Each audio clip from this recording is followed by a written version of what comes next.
Welcome in, everyone. Alabama 27, Missouri 24, in what was an absolute war. You're watching the Bama Standard post-game show. Before we get started, hit that like button, hit that subscribe button. If you're in the live chat, we need to hear from you tonight. It's going to be all about you, the audience, because I'm sure you got a lot to say. I'm Justin Riley. With me today is an all-star panel. We got Johnathan Lewis, our head of recruiting. We also got an all-star back. He's been missing for a while. Former Alabama defensive back, and most importantly, Dan's big brother who keeps him under control, Chris James. Fellows, roll tide. Roll tide, man. All right, now that our heart rate is starting to come down a little bit, guys, how we feeling? I'll let James start. I'll let Chris start on this one. How you feeling, Chris? Man, I'm good, man. It's good to be back, man. It's good to be back. I felt like we were going to pull this one out because it's just something special about this team, like this particular team, man. Like the fight, the grit, the ever since that Florida State game, you've seen like some type of switch clicked or something. But this is like a completely different team, and every week we are finding ways to win, and it's not the same guys, you know, and that's a sign of a good team when you're not relying or depending on one or two guys. Like Ryan Williams, he's banged up, and he was a zero factor today. And a freshman, Brooks led us in receiving today. You know, it was a freshman that came through. Daniel Hill with a big touchdown. You know, so it's the freshman league to seal the deal. So it's like these guys, man, like this is a special group of freshmen, first off. But this team, man, like the camaraderie, man, that we have, and this all starts with Ty Simpson. Like he is the unquestioned, undeniable leader of this team, and what he's done, man, is nothing short of like remarkable. Especially that big throw to Brooks we had to have to convert. Man, that may have been the play of the game. You know, other than Draylon Washington's stop on that punt, fake punt, yeah. I'll remind everyone before we go any further, if you're on the other social media platforms watching, come over to our YouTube channel, the Bama Standard Network. Subscribe if you're not already. Hit the like button if you're watching as well. We love to have company over here. Johnathan, it's your turn, man. I know there's a lot to cover, so I'll let you take the floor, brother. No doubt. So Chris James is I love what you said, man, because when I look at this team, I look at the consistency, right? Since that Florida State game on what we're looking at, guys, we're amazing in third down. We don't really turn the ball over that much. And the penalties have pretty much gone away for the most part. I mean, we're under 5 penalties, I believe, 4 games in a row or something like that. So 4 today. Yeah, so we had 4 today. So, I mean, that's things that I could for sure live with, right? So, you know, and like you said, Chris, it brings consistency.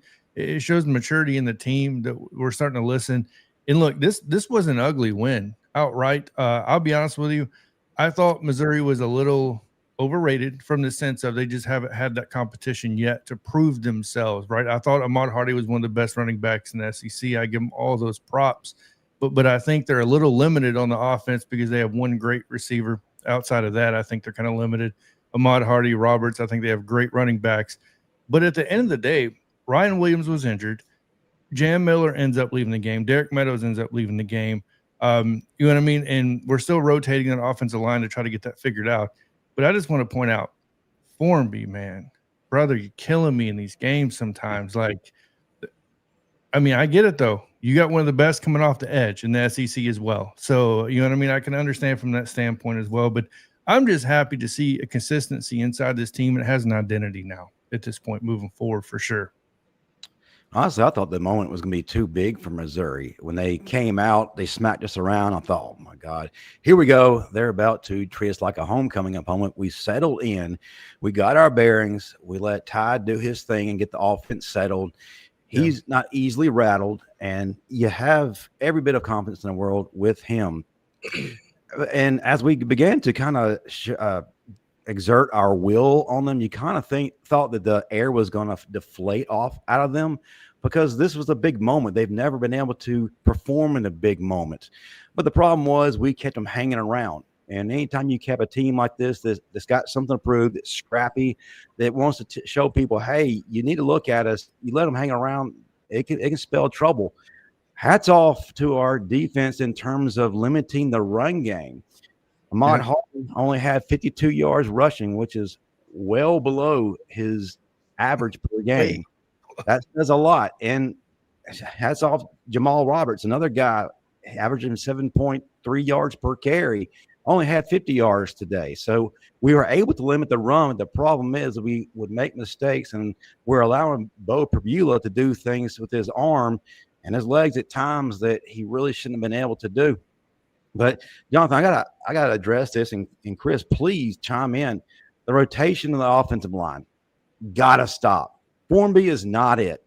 And when you keep on putting him out there, what's the definition of insanity, guys? Doing the same thing over and over again, expecting a different result. Well, the result is consistent. When he's in there, bad things happen. We're getting sacked. People are getting blown up. Ty Simpson, his life is a living nightmare. But when you got Michael Carroll in there, the whole dynamic changes. And I'm going to go ahead and say it again. Gino Vandermark is average as grits. He gets blown off the ball too.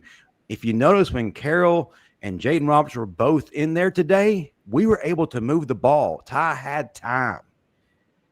So I'm trying to figure out exactly what point is Kalen DeBoer and Coach Cap trying to prove by continuing to keep those guys in over Carroll and Roberts. Who wants to take this? Help me understand. Speak to me like I'm 5. Chris, Go ahead, to Johnathan. All right. So I'll start off with this. Before I unload on Formby, or if people take it that way, I want to say this. Guys, the running backs were not good in pass pro today either, by the way. No, Jam Miller. Absolutely atrocious. So I'm not going to sit there and say it's all on Formby, right? So, and there was times where the inside got beat too, guys, right? So it wasn't just all on him. But the thing about it is, when you slow this film down, and of course they're going to show the obvious things, the one thing we have to consider is Missouri has one of the best edge rushers, period. Like, you know what I mean? In the SEC this year, I forget his name coming off the top of my head. Zion Young. He was all over the place. Yeah, so you have to consider there are great playmakers on other teams other than Alabama. Let's keep that in mind. But I have to trust in Ryan Grubb and what he's doing, because the offensive line has looked better moving forward at times. But I think as a fan, speaking from a fan standpoint, guys, I'm not a coach, right? I'm not a player. I'm getting tired of seeing Formby getting beat, right? So, and it's just like you said, is it a form of insanity? Is there more to this than I know? Is this a long-term strategy moving forward when we get into the grits against Tennessee, Oklahoma, and these other teams as well? Is there something building to that? I don't know. Maybe it's just something I don't know, but I'm going to leave it at, I'm just tired of seeing Formby getting beat. And my God, the running back pass pro today was one of the worst I think I've ever seen in the past 2 to 3 years. And it's very uncharacteristic of Jam, but we've never seen him have a hard day at the office in pass pro. He's usually that guy you can count on no matter what comes at him. Doesn't matter who the guy is, he's able to put a stop to it. Today, it just wasn't his day. Absolutely. But Chris, talk to me from both a player, and you're a coach too now, so you can see both angles. Talk about this offensive line, man. Why are we continuing to try to round peg square hole? I don't understand the shuffle, other than maybe they're trying to be fresh later on in the season or fourth quarter or something. I have no idea, but I think Formby is better at guard. I don't think he's bad at guard, but at right tackle, that's not it, man. I think Michael Carroll. I mean, I would even try Jackson Lloyd there. It has to be something going on in practice that we're not seeing. Because like sometimes you have guys that are great in practice, but they get to the game and they look like a completely different player. Then you have some guys that are terrible in practice, and you get to the game and they turn it on. So it's something that's going on that's causing that. And as far as pass pro, man, that was hard to watch. But it wasn't all on the running backs. I mean, when you have 2 guys coming free, yeah, choose the most dangerous threat, you know. So one time, I just feel like if we're gonna pass pro like that, man, we may as well get our most dynamic back, AK Deer, in there. Get him some reps. Yeah. See what he can do, because I think he's dynamic, man, with the ball in his hands. So, and this type of game, and especially what we're playing next week with Jam out, I think Daniel Hill will probably be the guy with the bulk of the carries, because when you can just pound on teams, and then come with the play action over the top, because that pretty much took away our passing game when Jam went out. They knew when we were going to throw it. They knew, and all they did was send pressure, man. But I don't think Tennessee can generate the same type of pressure like Mizzou can, and that's the positive of all of this. But as a coach, man, you just have to get in there in the film room tomorrow and just keep working, man. You just have to keep working. I mean, it's a process, and keep in mind, Formby, this is only his second year, starting, and he wasn't even a full-time starter last year. So, I mean, we've seen guys in the past make tremendous jumps. That, like Proctor, he was horrible his freshman year. He was flat out bad, horrific, and he got better his sophomore, his second year starting, and now he's one of the premier guys in college football. So maybe it's something that they're seeing that we're not seeing. I don't know, but we just have to, man. It's a lot we got to clean up before the ball's rolling in town next week, especially from a pass pro situation, because I don't think they can cover if gonna stop to eat them up. I think Ty Simpson is gonna eat them up too. So it's just, I don't know, man. All I can say is hats off to the defense. Because we got outgained. We were outgained today. We were outgained 330 yards, total yards to 325. And to go on the road, somebody would have told you that you're outgained on the road against a ranked opponent. Like that, you would be like, oh man, it's gonna be a long day in the office. But hey, I mean, we pulled it out. We had more penalties than them. We had 5 penalties for 30 yards. They had 4 for 45. But the biggest difference was the time of possession, 38 minutes to 21 minutes. And they actually lead the country in time of possession. And for us to do that to them, and to do that to Georgia and everybody we were playing, suffocating them, that's something that we used to see kind of happen to us, like past couple of years, like at Vandy last year on the road. So we're doing the teams that what kind of had been done to us when Miro was our guy. And that's one of the things that I like about what we're doing this year is that we are dominating time of possession. And when you're going against offenses like what we saw today, typically Missouri is able to do a whole lot more, and they're able to do a lot fast. So if you're keeping them on the sideline, it definitely takes some of that power out of their punch, right? So I like that we're able to do that. But defensively, man, there's still so many holes that just doesn't seem to be getting fixed. And people want to blame Kane Wommack. People want to blame the players. So where exactly does the blame land? People are still out of position. They're still having a hard time with run fits. You can't ignore it, because at some point, it's bend, don't break. But there's going to be a time where there is that break, and it can ultimately cost us. So we got an offensive team next week coming in. Joe Aguilar is one of the better quarterbacks in the SEC, and he's not going to take it easy on us. So what's the answer to at least, I guess, minimize the problems we're having defensively in terms of tackling, being where we're supposed to be? Chris, you're a former defensive back. You're a coach. You have a great perspective. Talk to us first, and then we'll go to Johnathan. Well, actually, our problem is it's not a big one. Big in a big picture, but looking at it, we're just not filling gaps at times. We have lapses where our linebackers aren't filling, man. It's I think Lawson may be our best guy when it comes to being in the right place. He's not our most dynamic. Jefferson's our most dynamic linebacker, but he's getting better. But he looks like the way he flies around reminds you of a former 10 we had, the way he flies around. The thing is, man, we're not fitting in the run game on the second and third level, which means the linebacker level and the safety level. We're not fitting where we're supposed to fit, and it's showing. You could have we run a gap scheme, gap control scheme. So back like when Sam was here, sometimes we had we ran pretty much like not so much of a gap scheme because the nose may have both A gaps. We had those type of dudes when we had Cody and Chapman, guys that could play both A gaps. Now we are a gap control off defense where everybody's running for a gap. So if the backside, the cutback guy isn't staying home where he's supposed to be, or if the linebacker is scraping, getting over top of that guard that's trying to get up to on the second level, the hole is going to continue to be there. We're just not fitting. We're reading it wrong. And it's starting with the line. It's not the defensive line at all. It's not the defensive line. Defensive line is doing their job. Push. They're in their gaps. It's our linebackers on the second level that are not fitting. We're better than what we were against Florida State 10 times, 100 times better. We're getting better weekly.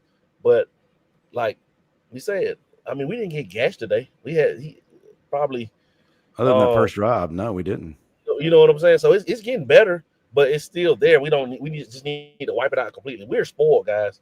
I mean, we're spoiled from the old Kirby defenses where you couldn't run like Leonard Fournette yards. But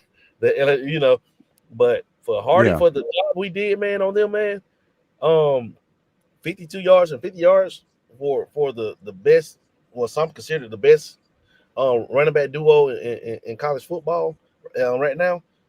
I think we did a pretty damn good job. And I think the defense actually played lights out today. I mean, limited Missouri. Because keep in mind, they had the number 2 ranked offense in the country. Yeah. Or 3. Yeah. 3. And then we limited them to 330 total yards. We kicked their butts on third downs. They were 1 of 10 on third down. Like, our defense is doing what they need to do. And we closed out the game. The defense had to close out the game when we couldn't convert on offense. So it's more than kind of what meets the eye. I think I wouldn't be so hard on our defense. It's a few lapses here and there where we may give up something in the run game. But overall, man, I think our defense has been playing pretty doggone good. Yeah, not to pile on this give them their due. The guys that are showing out. Tim Keenan III, ever since he's back in the lineup, the defensive line has drastically improved. LT Overton, have yourself a day. He was a catalyst in the victory today. Justin Jefferson, we really piled on him in the beginning of the season, but this is a guy who was really starting to step up and figure things out. In the Vanderbilt game, he was clutch.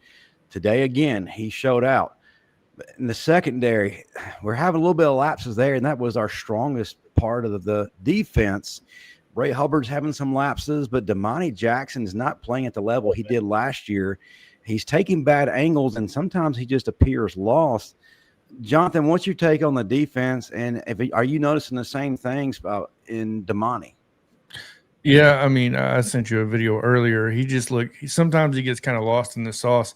Now, Chris, correct me if I'm wrong, but yeah, our whole defensive line displays a one gap scheme, correct? And when you have safeties like Hubbard, who I feel are headhunters, obviously Drake Patrick Jr., who are headhunters, they're playing a little too aggressive, right? So, like when we watched that, when Pribula bounced to the outside and had that like 40-yard run, it was strictly just Hubbard being a little over aggressive, hitting the inside.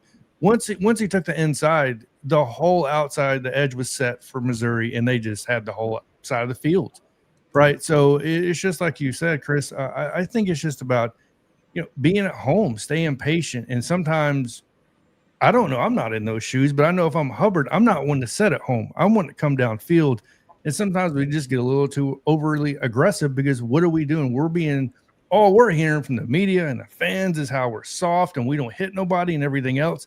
And then when we try to do this, we're crucified too from the coaching staff, of course, because we're not staying home. We're not doing what we're supposed to do.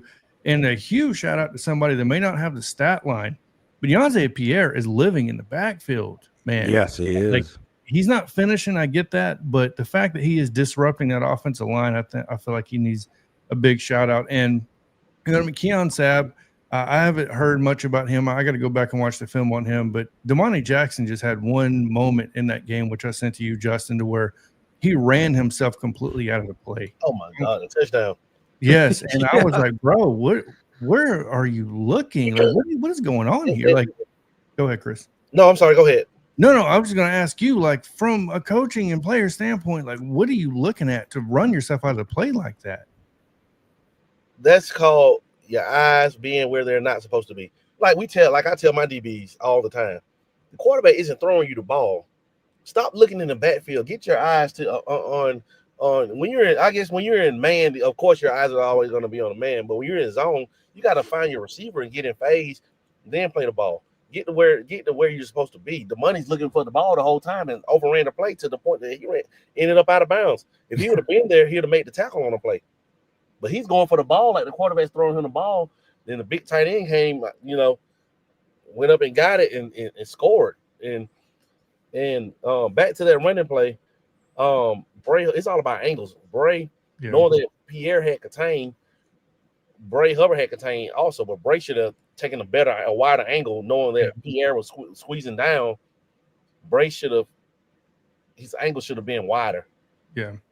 But he came in too tight, and the quarterback was faster than what we gave him credit for. And like we tell and Nick Saban is a guy that says this a lot too. We teach our guys to never stop your feet. Even if you miss, you're gonna force the guy to have to slow down or redirect when you're coming full speed. He got stuck in cement on goal line when the quarterback faked him out. His feet stopped. Always run through, even if you miss. At least you're making the guy change his angle, and your help is coming. Like when you stop your feet on defense, whether you're in pass coverage or whether you're coming to play the run, you are done. Never stop your feet, and I'm seeing that too much of us being flat-footed too much, too many times, and too often. So, it's fixable. It's very fixable. Because when it's not fixable, you have the type of stat lines where you're being rushed on for 300 yards or 250. Well, that's when it's not fixable.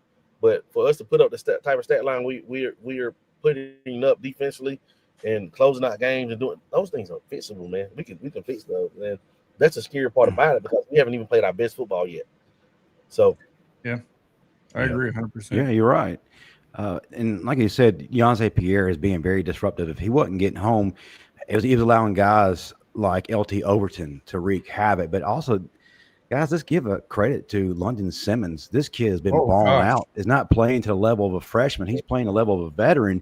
And there are times he was legitimately blocked. The thing is, he's pushing his blocker back while the blocker is still on him, and he's still taking down ball carriers, or he's still getting to the quarterback.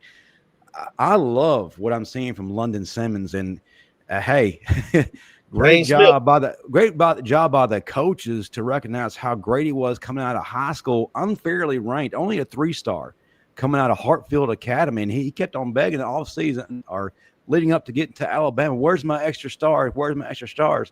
Well, it's a good thing no one gave them to you because you might have been taken by somebody else. He's our diamond in the rough, and it's paying dividends for this defense. Hey, Marcel Darius was a 3-star. Yep. Yeah, he was out of Huffman. Absolutely. But I know we're no, you're good. Now I know that we're being very hard on the defense. The offense today certainly had opportunities to make this a more comfortable win, and we didn't take advantage of those opportunities over in the red zone. And if it wasn't in the red zone, we were still on their side of the field and we kept on getting in our own way. But you also got to give credit to a few guys. Isaiah Horton, a guy that's becoming the rider of the ship, a guy that may not be flashy, but he can make drives continue to go. And at the most important times, that touchdown pass that he caught today, God, that was beautiful. But Josh Cuevas, too, doesn't get enough love as well. He's been very instrumental in extending drives. And I love what we saw from Daniel Hill.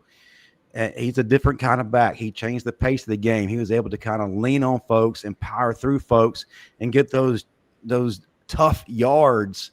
And Missouri had to account for it. I love what we saw from him. And that's the guy that I was starting to miss a little bit when Jam came back with, because it was just Jam and Kevin Riley. I felt like that Daniel maybe was kind of the odd man out and not being given opportunities. Well, he got him today. Made a huge touchdown catch. Shout out to that guy today. Shout out to the guys for being ready when their number is called. Yes. Like even Draylon Washington making plays on special teams. Like man, shout out, man, to those guys. I haven't seen Richard Young. Is he hurt or that Florida State game did him in? I just haven't seen that. Pass protection. From what I heard, his pass protection was rated as like one of the lowest. Well, hell, if I know what you're gonna say. pretty damn bad. Could it get worse? Could it be worse? Hey, man, thanks off to Kevin Riley, man. That kid is gonna be special, man. Like, think about it. Nobody expected that kid to play.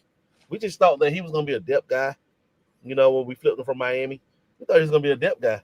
And man, just the versatility that he's shown. He's to beat out the guys that he's beating out. It's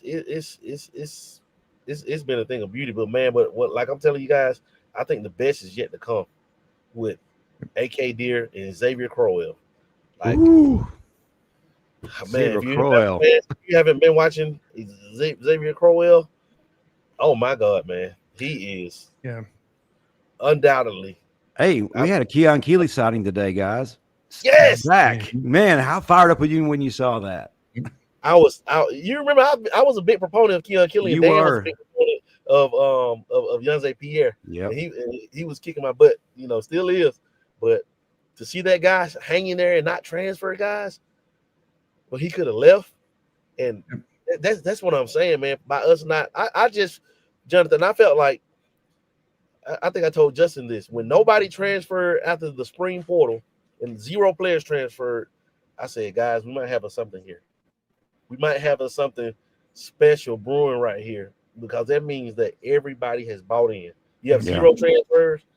It means that guys want to be here, man.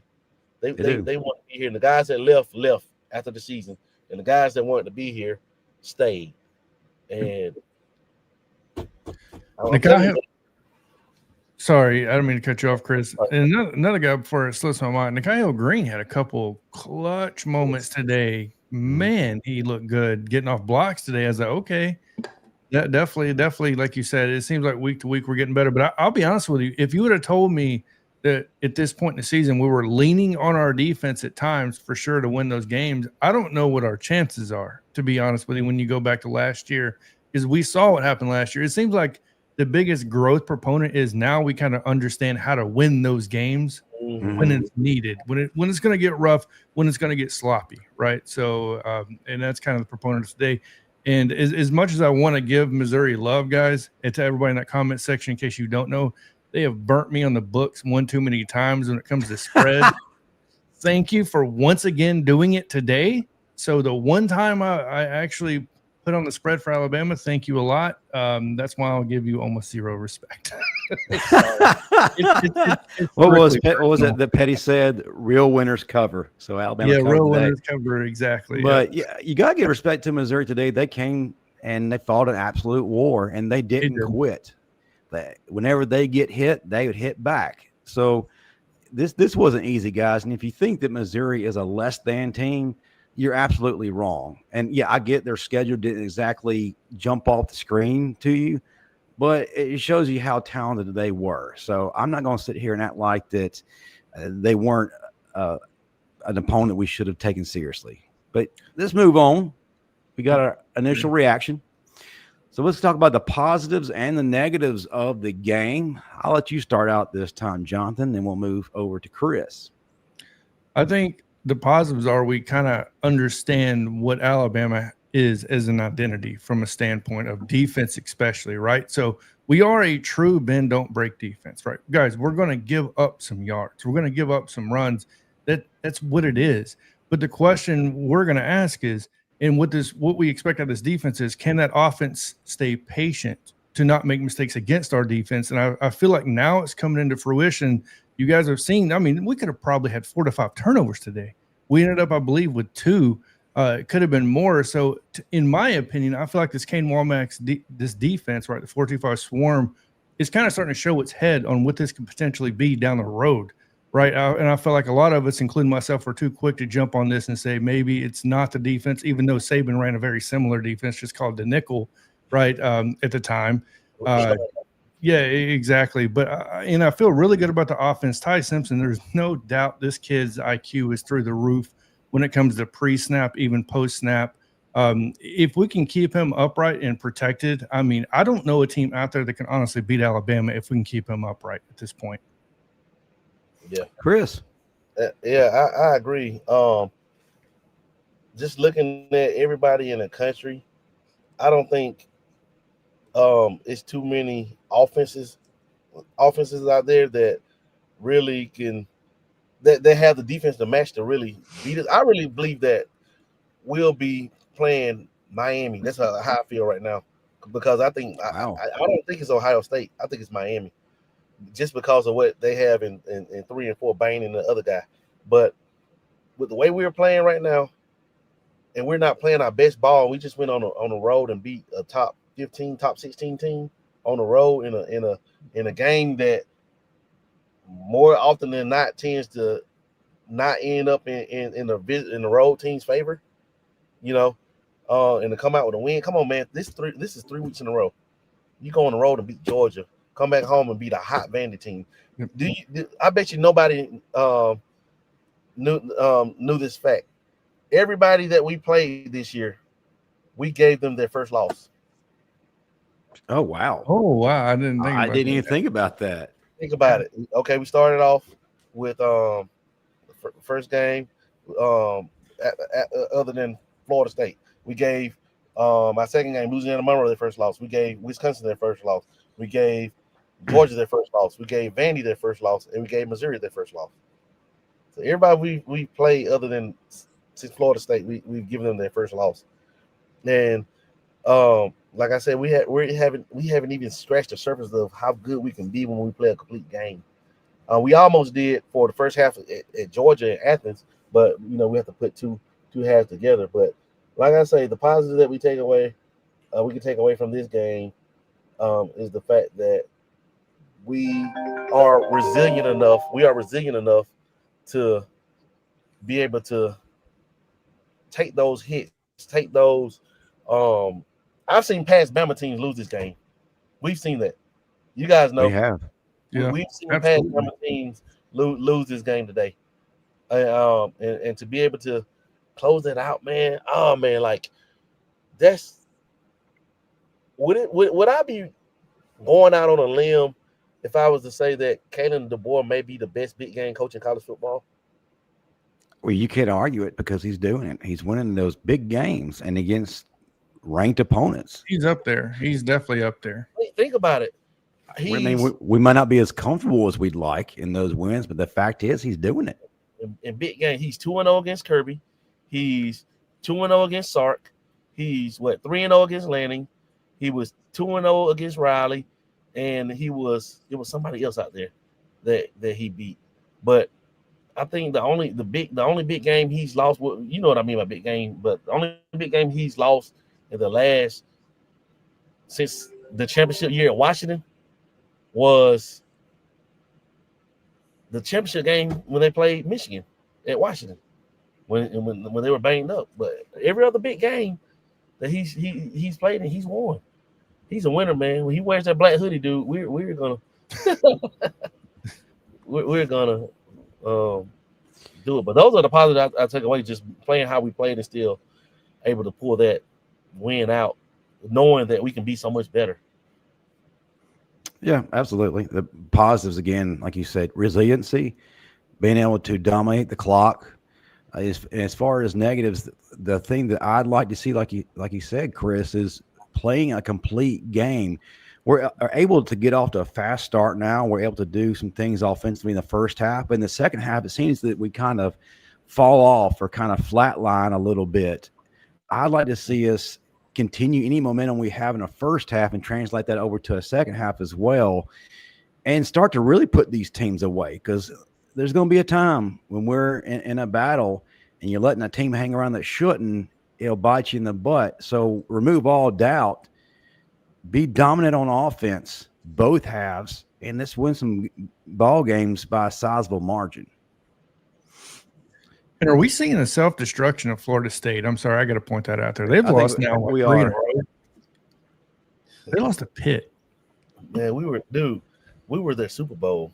They spent the whole offseason not preparing. Like most coaches, they'll have a 3-game breakdown, going into the season. Like over the summer, they'll do film work on everybody over the summer, but they'll have like the initial 3-game breakdown of the first 3 opponents.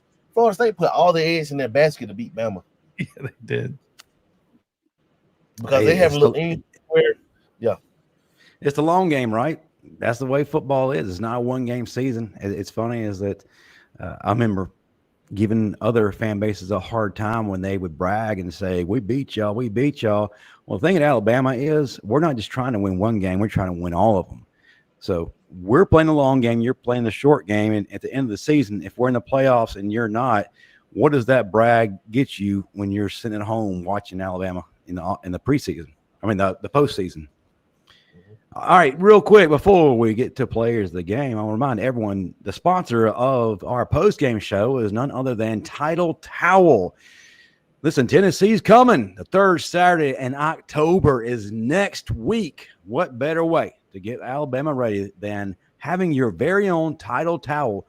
Go to www.whitwillsports.com today. Enter the promo code STANDARD. Get you a nice discount, courtesy of your favorite network, the Bama Standard Network. That's right, folks. Get ready for those Vols with your very own Title Towel. All right, this shift to players of the game. Chris, the way we like to do it, we like to pick 1 offense and 1 defensive player.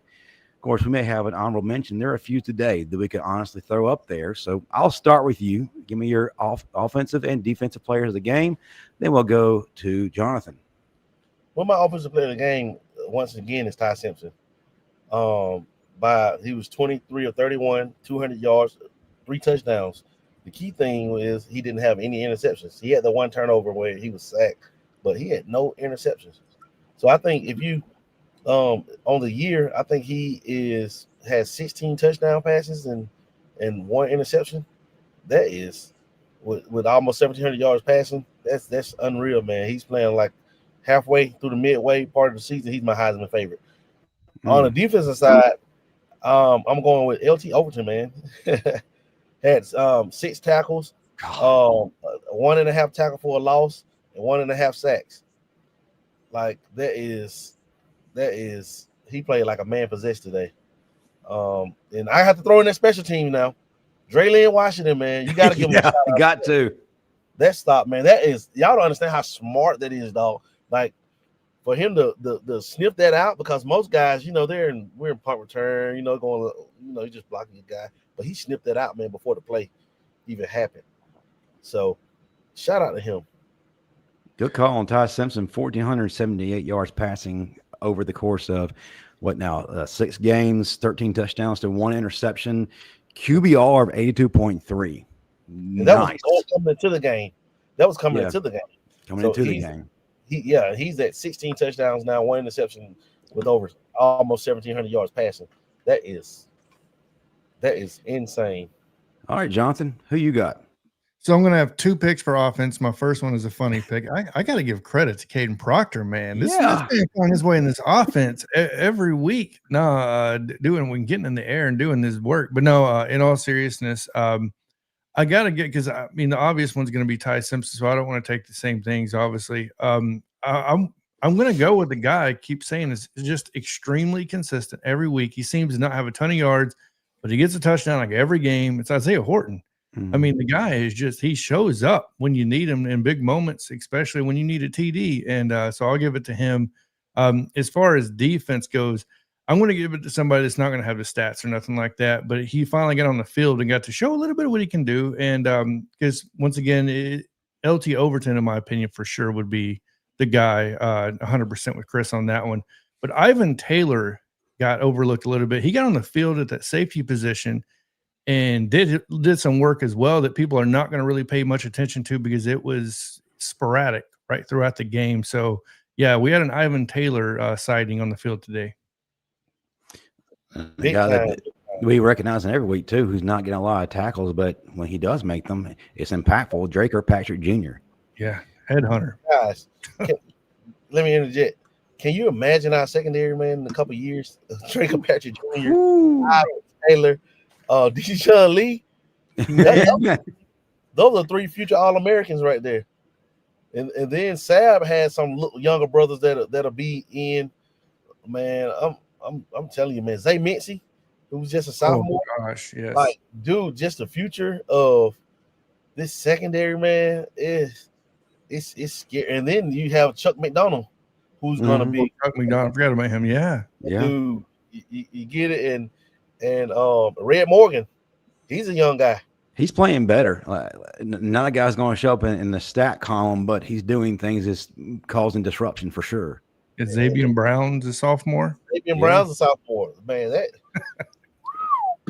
Xavier Brown may be a 3-and-done guy. He may be out after next year.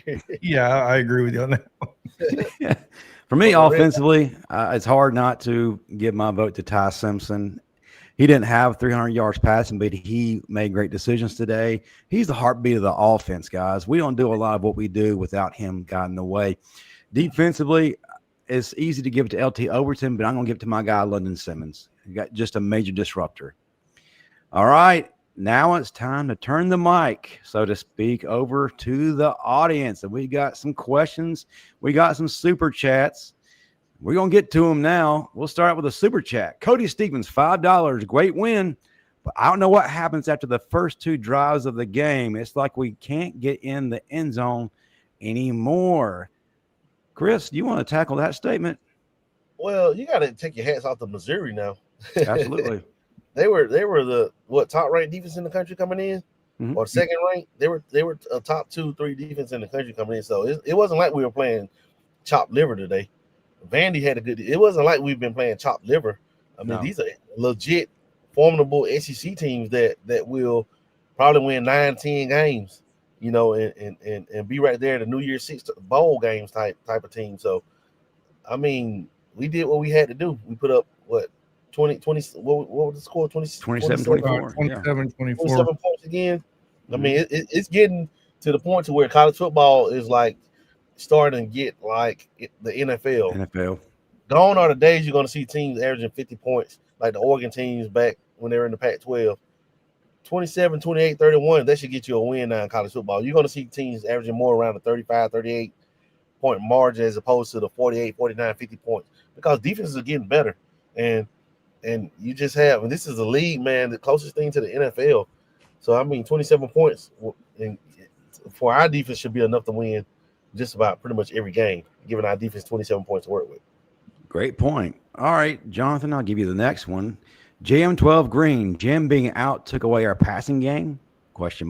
Haha, what does that mean? I don't think he was asking us that. I think he was asking a fellow commenter, person in the audience that because I don't believe Jam being out took our passing game away. Does he catch out the backfield? Yes, but Riley, in my opinion, has been more the staple on that this year than Jam for sure. The reason why I can say that is because they knew with Jam we wouldn't be able to run the ball. So I get what you were saying. Stop the run with your front. Like when you know a team doesn't have a threat, not to say Riley isn't a threat, but Jam is a threat. Like when Jam's in that game, you have to respect the run. Run first. We're balanced. But when Jam's out and you have Riley in there, you can kind of like, okay, we can stop. Riley's in the guy that's going to break a lot of tackles. So you can pretty much fit up your run with your front and add more guys to coverage. That's what I mean when I say that by Jam being out took away our passing game because they don't have to respect the run anymore. Now with Daniel Hill's in there, you have to respect a little more because that's why Daniel Hill was in the game for that. Yep, he gives us our best chance. For that because you have to make the defense respect the run. If the defense know they don't have to respect the run, they can sit on their heels and pass coverage and just play the run with their front and take away what you're trying to do offensively in the passing game. It's a cat and mouse type of thing. It's a little so it wasn't saying that Jam is so big in our passing game that he was like our leading receiver. It's the fact that what we said. Gotcha. Yeah, no, you're right. And shout out to somebody real quick before we move on to Kirby Moore, the offense coordinator for Missouri for the past 3 years. He actually just interviewed for the Arkansas job, by the way, a couple of days ago. So that's a great hire if they go with that route. Oh my gosh, that's good stuff. All right, so let's go to Joe Edwards. What's wrong with Ryan Williams?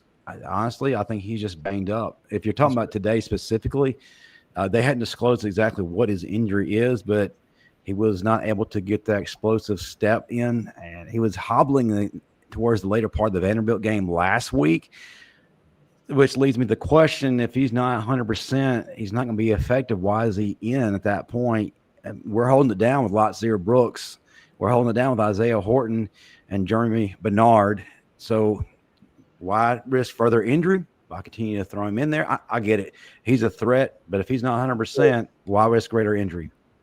Well, that's why he didn't get any balls thrown to him, any touches, because they're using him as decoy. Yeah, you have to respect that. They don't know how much he's hurting. Only our trainers know that.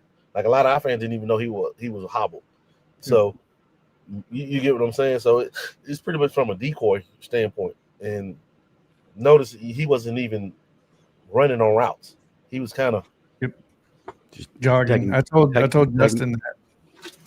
Taking defenders with him. All right. Yep. Greg Haynes, Missouri is bigger than Alabama, and it shows. Why? Getting pushed around by bigger players. Johnathan, this kind of struck a chord with you. I kind of don't agree with that. It's not bigger. Bigger at what position? Because we pushed them around quite a bit more, in my opinion, in this game, especially the left side with Proctor. And when Carroll was in the game on that right side, I think it was pretty obvious that we can move their line. They had one of the top 2 or 3 run defenses in the nation, and we were able to actually be a little effective against them, to be honest with you, and vice versa. Now, were they getting heat on Simpson? Yeah, but they were also blitzing. They were bringing safeties, and they were bringing corners as well. So, I mean, it's not like they lined up 4 guys on that defensive line or 3 and brought one and just got to Simpson or vice versa. You know what I mean? Like, we were pretty effective, I thought, in the trenches, to be honest with you. Okay. And another thing is, you got to understand, this is your normal Missouri team. They have 15 new guys out there. I told you the transfer portal has changed college football. Just because you see what the team has been historically the last 10, 15 years, in one offseason, you can turn around your whole entire roster. Look at Texas Tech. Great point. And Missouri, I mean, they're no punks, man. Missouri's going to win 9, 10 games. So, I mean, they are a legit team. They don't have much of a vertical passing game, but we took away what they did best in the passing game, and that was their slot receiver Coleman, because we were more physical and bigger, put our bigger DBs on them. Like, I felt like we pretty much pushed them around. You're right. Let me take a break in the action real quick to tell everyone this Tuesday night, 6 p.m. Central, the Bama Standard flagship show will be live, getting you ready for Alabama versus Tennessee in a big way. We got 2 guests, one representing each side. For the Tennessee side, we're going to have wide receiver Dante Stallworth. For the Alabama side, yes, you remember him very well, Chris. From the Alabama side, we got none other than Terrence Mount Cody. You don't want to miss that. We might actually have a third one. I talked to Roman Harper the other day. He's interested. He might jump on too. But yeah, the fun is always on Tuesday nights at 7 p.m. Central, so check it out. Let's get back to the people, guys. Jimmy Clay, been a member with us for 8 months. The real superstar. He says, Roll Tide, thank you for being with us. Not just 8 months. You've been with us for a long time, brother. Jimmy's been with us for a long time. Right? Okay, Cody Stevens, we got a $10 super chat. I can't say I put a lot of blame on the defense. The offense is not converting touchdowns when they get their chances, especially after the first couple of drives. Who wants to take this? Let me tell you something right quick, and I'm going to let Jonathan. I'm sorry. I was just, but what people don't understand is every coach, every team comes in with a script, right? Like maybe 15 scripted plays. They're going to go follow that script regardless of what happens on that script. They're going to go down the script, and that's to see what the defense does in this formation when you come out of this formation, yada yada. So that's why you see a lot of times a FCS team or a smaller team may jump out real quick on a team they're throwing in wrinkles you haven't seen, you haven't practiced for. Those things happen, but once you make that adjustment, it starts to slow down. That's why you see a lot of action scoring early in games. Yep. And it slows down like second quarter, third quarter. You might see teams interchange. It may be 14-14 in the first, and then it starts to slow down because adjustments are made. That's just a testament to Missouri's coaching staff, how well coached they are to be able to slow us down. After that, like Georgia, Kirby's done it the last 2 years. He slowed us down after we came in, punched him in the mouth early, and he slowed us down in the second half. I mean, that's just good coaching. It isn't so much on the offense; it's just how the defense is reacting to what we're trying to do. And again, this also gives props to Missouri. Eli Drinkwitz and his staff are great coaches, man. They turned around Missouri. I think since he got there, he's had the 5th best winning percentage in college football since arriving. Right. So they got some guys there who know what they're doing. You had something to say, John? Yeah, no, I'm going to say that 100% to Chris's point, man. Like the scripted plays and then the adjustments. And as Alabama fans, guys, what did we scream more than anything last year that cost us games was we weren't readjusting. And in my opinion, that's why we lost some of those games. We're seeing the readjustments from our end now. Yes, it's going to be a battle, but that's the point of this. It's not going to always be easy, right? This is not 2015 or 2012 or 2011, right? So, like, the offenses, there's so many. I couldn't imagine being a defensive coach right now, having to flex, bone, vert. I mean, any type of offense you could possibly think. It feels like 50 of them. I couldn't imagine that. Home scheme, man scheme. So, yeah, when you look at what, I'll give right now props for sure to what Kane Wommack is doing. But when you look at Kirby Smart, Brent Venables, and those defensive guys are doing, I mean, you got to tip your hat to a certain point to go, okay, yeah, it's getting done, right? So, like you said, you're probably not going to see the 6-3 game of the century anymore, or whatever that may be, 9-6. But I think right now what's going on, I love it. The adjustments are coming. And Harold, sorry. Let me end this on this right here. Sure. With the today's football, with the transfer portal, guys are being spread out. The days of stacking up, stockpiling 5 stars and them sitting waiting 3-4 years to play, where you have all the dudes on your team and that team right there doesn't have dudes, you're beating them 52-0. Those days are gone. Guys are going where the money is, where they can play, where they can showcase their talent. So the talent is more evenly spread out now. So you're going to have a lot more competitive games. So you're really not going to see too many more undefeated seasons in college football. Mm-mm. You may was damn good last year. They had 2 losses. Yep. So it's going to be a lot more competitive games across the board. So, and that's good for college football from that standpoint. So, but teams are not stockpiling talent no more. Rosters are changing 20, 30 different guys every year. It's like it's an overturn. It's maybe even more overturned than the NFL roster. Good point. And it's kind of like we went to a time warp. We go back to the 90s ball where if you win by more than 3 points, that's considered blowing them out. But yeah, every match is a chess match. And it doesn't matter who it is, especially in the SEC. It can be what is considered the worst team in the league, still giving fits. That's just, we're going backwards, and it's competitive ball. It's going to keep you watching your TV. It's going to keep you in your seat in the stands, something that Nick Saban was begging for at one point. Well, you got what you asked for. Let's finally get to Harold Copeland. What was up with Wilkin Formby today? He was standing there several times, looking lost, letting Missouri just sack Ty, just standing there. Again, it's a head scratcher because it's not working. And nothing against the guy.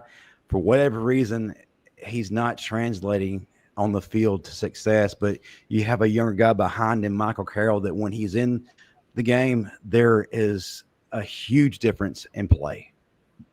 You wanted to say something, Jonathan? I'm just going to leave. I'm going to make this short because I'm not a coach, but from a fan standpoint, and a little bit I do know his kick step's kind of slow. And then a lot of his strength is it's not in the lower portion of his body like you'd want it to be from a tackle standpoint. It's kind of top heavy when it comes to strength. So in my opinion, that's where I think Chris was so on point when he said earlier, like, let him be a guard. In my opinion, especially right now, until he gains the strength on the bottom, you know what I mean, the bottom half. And I just think, in my opinion, just from a fan standpoint, the kick step to me is just a little slow. But you don't sit down, Jay and Roberts, which they have been doing, a guy whose lower body, if you want to talk lower bodies, 900-pound plus squat, he's driving folks back. If you're not watching, See, and 77's in the game. Look at what he's doing. It's making a huge difference. Him and Carroll are a great combination, just like on the other side. My gosh, why mess that up? I'm just going to leave it at that. We've jumped on him enough. Let's go to Sam. Simmons will be a Quentin Williams type player by his junior year. Can't disagree with that at all. I'm not going to say that because Quentin Williams, those guys are once in a generational, and I have to give too much respect to those guys before I say something like that. He's showing signs. I'm not saying he's not showing signs. I'm just saying I'm not biased. Too quick. I'm biased. I thought that guy would be Edric Hill. That's who I thought the next Quentin Williams was going to be. But Simmons was quite a surprise, man. Isaiah Fake, like those guys that are playing, man. Like the biggest question mark coming into this year, guys, was it our defensive line? Yeah, especially at the Florida State game, and that's been one of the better positions now. And you lose, and you lose. Who do we lose? Who got Jeremiah Beeman. Lost Beeman for the year. Then you lost Tim Keenan for a couple Tim games. Keenan. Outside the other end, 20. Latham. Latham, yeah. And thing about it, guys, we did that without Rousseau today. Yeah. I think the defense looks a lot better today if you have Quay Rousseau in. We'll always have to remember that. Jimmy Clay, $10 beat the Vols. Absolutely. Tennessee hate week. It's one of my favorite weeks of the year outside of hating on LSU. They better be glad I'm not in school, man. Oh man. Chris, if you would have been around during the height of social media, no telling what would have happened. Oh man, I'd have probably just gotten banned. Talking on it, man. But Chris, you were part of that team that snapped that 6-game losing streak to Tennessee in 2002.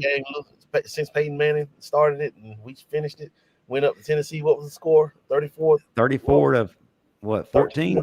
14. Yeah, went up there and beat them in Knoxville. Man, that was one of the best nights of my life. Did you and Smoke get in a fight in that game, or y'all cool? Me and Smoke got in a fight every day, man. Smoke had a weight under your skin, man. He did. All right, let's go to Sam. Guys, did y'all think that Grubb realized what type of game it was and didn't think that he could dial up a deep pass? Chris, did y'all see how far back Missouri safeties were playing? Weren't they playing cover 2? They were. Yeah, it looked like they played a lot of too high. Yeah. And those safeties were deep, man. You're not gonna. You can't. They knew that we had the type of receiver to take top off the defense, so they kind of did what we did. We're going to keep those safeties back and force everything to be underneath. That's why it's like it's a give or take. What are you willing to give? Are you going to let them dink and dunk you to death? And it's like they stayed patient. Basically, they kept those safeties high. When you have too deep, man, you're not going to force. And Ty is good for that because a lot of quarterbacks will get impatient and make bad decisions and throw something into double coverage. And kudos, man. Like, people don't understand that is so cerebral and smart of Ty to take what the defense gave him all day and still ended up with 3 touchdown passes. Yep. With no turnover, no interceptions. I almost prefer the dinking and dunking by Ty because it's death by 1,000 cuts. And what else are you doing? You're managing clock. That's why Missouri picked that poison, and that's why we control the game. Don Parker, listen. It's not a show. A live show is not complete until Don Parker enters the chat. $5. Thank you, Don. Overall performance today is C-. In my book, Tennessee Hate Week has started. The lowdown, they dirty, and they steal some snitches. They are that. I do. I hate that. Like I literally hate. I don't even wear the color orange. I don't even own an orange shirt. I don't own an orange shirt, man. I hate the color orange. It's like throw up going orange. Oh my god. Like a garbage truck convention. Pumpkin puke orange. Inside of a damn pumpkin. I hate that, man. Joe Edwards, Chris, who can you call to tell DeBoer to take Formby out of the lineup? You still have some pull, Chris? I got a couple of numbers in my phone, man. This one may have to come from Big Dog Saving. But I think it's over with for Formby, man. After seeing that play where he didn't touch, that was bad. I think that may have been it for him. And I hate it for him. I was willing to give him a chance, but when it doesn't work, it doesn't work. But Tommy Zadok, what did Isaiah Horton do to draw the ire of his coach? I think it was on the route. He didn't run the top of his route. Mm-hmm. That was, I don't think I've ever seen Jamarcus Shepard like that before. He is very vocal, but man, when I saw him like that, I was like, oh, okay. I was going to pray for him. I was nervous. Yeah.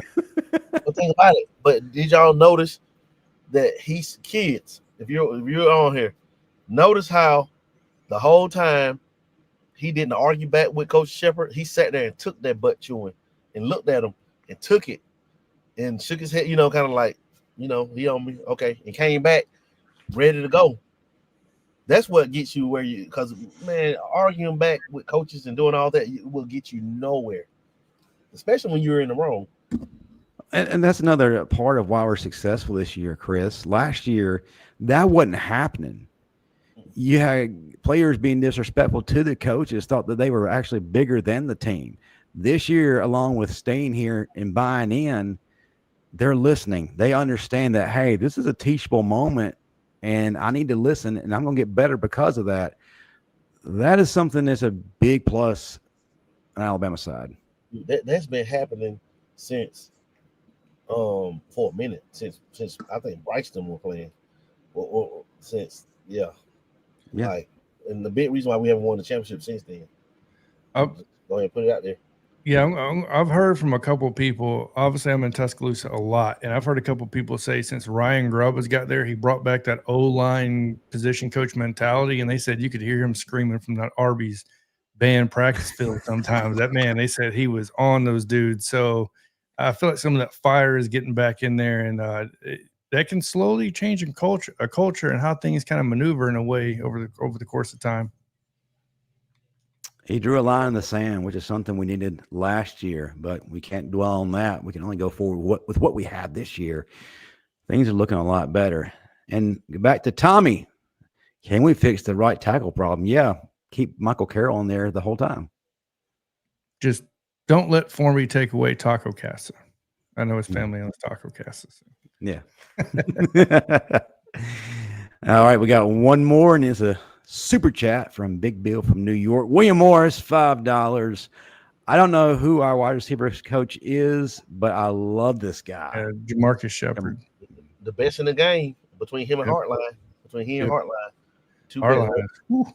Hartline's are unreal, but those two I think are the two best in the game, because what he's done with Jeremy Bernard is remarkable, man. And what he had at Washington, we had that three-head monster between Polk, Lynn, and Oduzi. Oh my gosh, that was nasty. But we had to make him be there if Ryan Williams ever comes around, because Bernard's one of them, is a dude, Horton's a dude, and Ryan Williams is a dude when he wants to be. But Lottie Brooks. Lottie Brooks. Yeah. That's another Waddle. Is that another Waddle? Yeah, that's what I'm thinking. My goodness. Wearing the right number too, by the way. I believe he was number 17, right? So he's taking some of Rico Scott's burn. He is. Well, let me pose this question, since we're talking about Jamarcus Shepard in chat. I want you to get involved too. Do you think that Jamarcus Shepard will get an interview for a power forward position in the offseason? Head coach position. Let me clarify. He'll get an interview, but I think that he'll probably end up having to be a coordinator first. Yeah, same. But I think this coaching staff will probably remain intact for another year at least.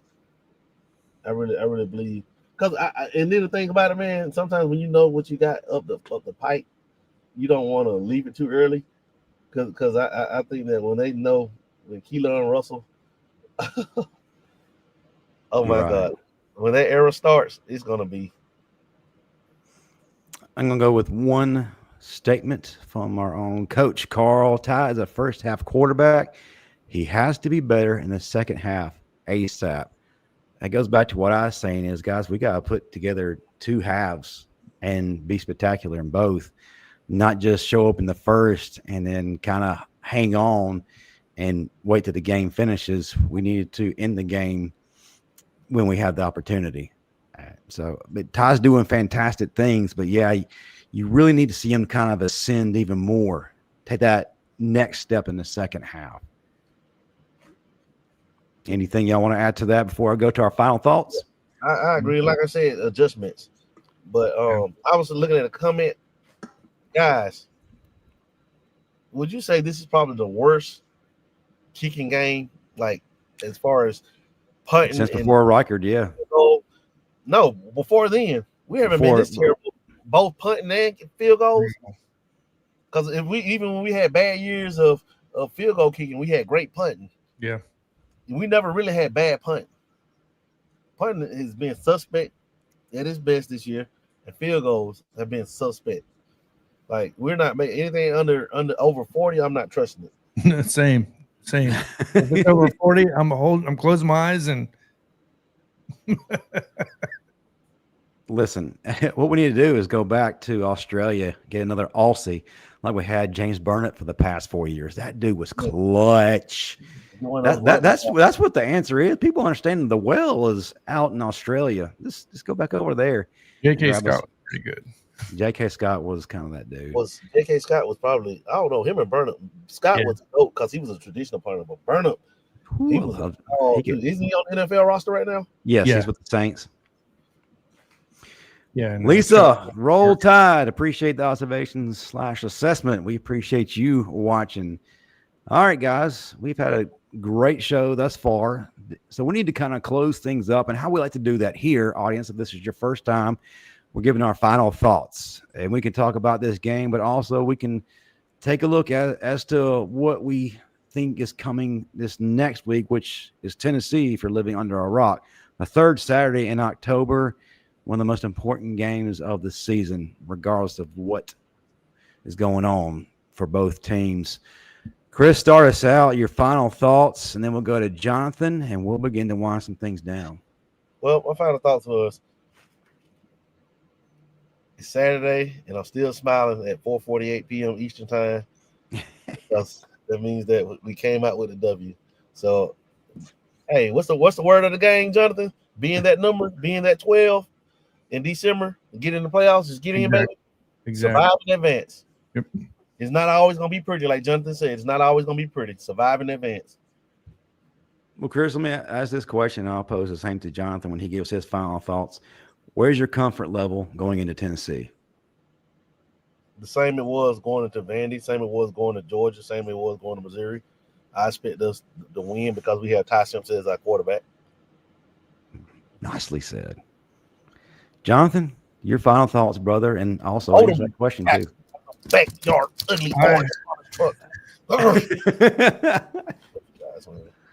My final thought, honestly, is, before this game started, I texted Justin, me and him were going back and forth, and I said, look, if we can get ahead a little bit, I don't trust Missouri to come back and win this game. And for some reason, just like you, Chris, I'm becoming more calm with the team. It's like, okay, yeah, it's going to possibly end up in a dogfight, but I trust, after seeing, by the way, which isn't, I don't know if we mentioned it or not, that damn throw by Ty Simpson to Latsier Brooks on 4th down. I don't know if you're going to see a better one than that, but I just have faith in the team. That's my final thoughts. And look, it's Tennessee Hate Week, which means you need to go buy your cigars because it's going to happen this year. We already know that.